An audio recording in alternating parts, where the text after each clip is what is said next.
Hey, what's up, everybody? It's me, Pastor Jeff, and I want to talk to you for a few minutes tonight. We're going to be really short, but I want to talk to you about good plans versus God plans. Good plans versus God plans.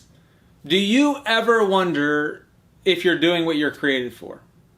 Have you ever thought that maybe you're living according to your own plans instead of God's great plans?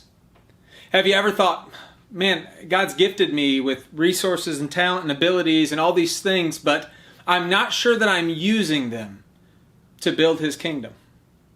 I want to read, as we begin, just a few verses for you out of the book of Proverbs, a book of wisdom, which we all need all the time, but especially in these days.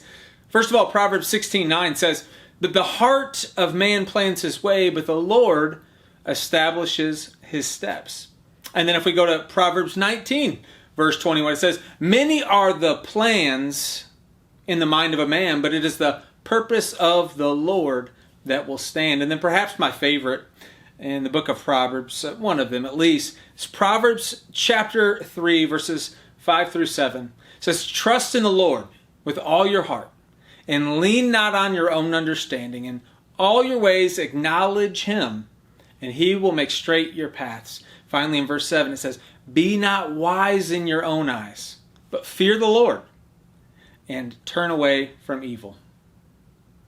I listen to those scriptures and I think about my life, and I think about my plans, and I think about God's plans, and I wonder how often that I'm living according to my plans, whether they be good sometimes and many times not so good, whether I'm living according to God's plans.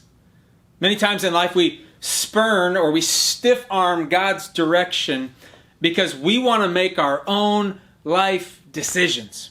I get to choose. I get to decide.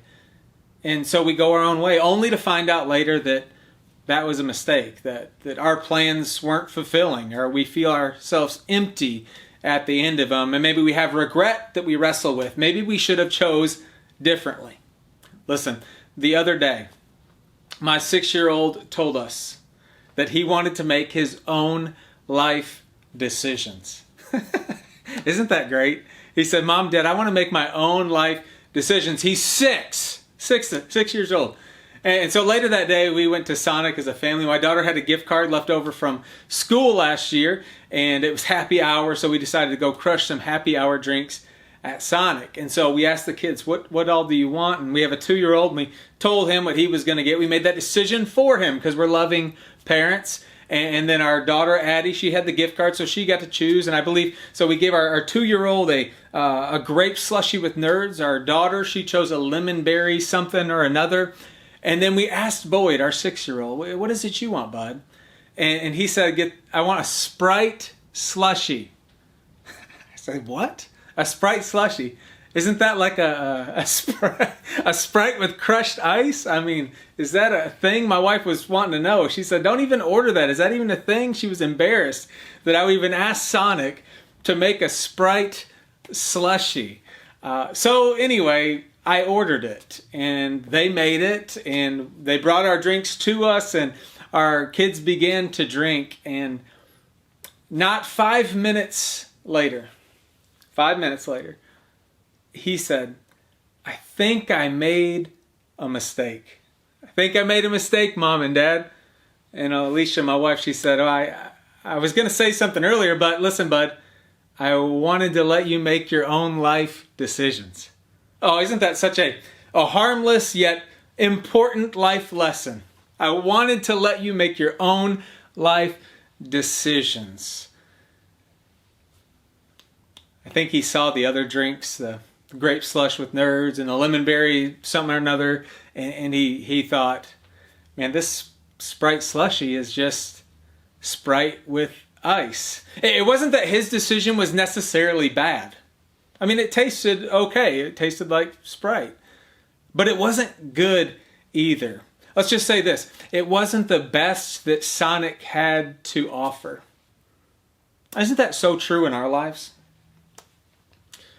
God, I want to just ask right now that God would not let me make a Sprite slushie out of my life. I think I have good plans. Sometimes I do, and sometimes they're bad, but I know that even my best plans pale in comparison to His plans. Even my best plans are but a Sprite slushy compared to God's plans. I don't want what I think is good for my life. I want what He knows is great.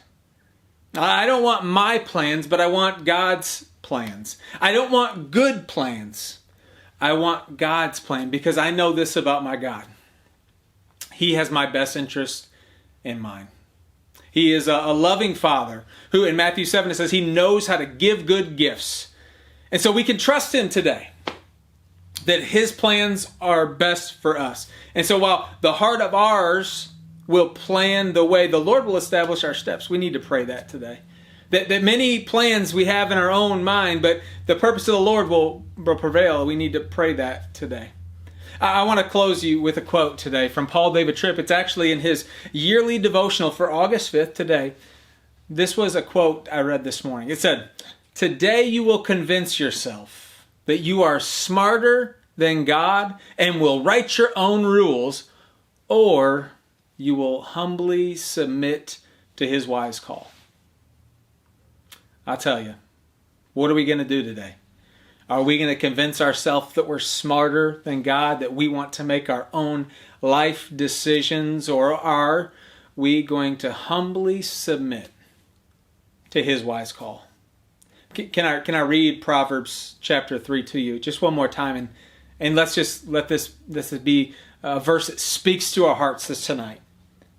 He says, "Trust in the Lord with all of your heart, and lean not on your own understanding, but in all your ways acknowledge Him, and He will make straight your paths." Let's trust in the Lord. Let's seek after those God plans, not just settling for the good plans. Let's not make a Sprite slushy of our life. Thank you guys so much for listening.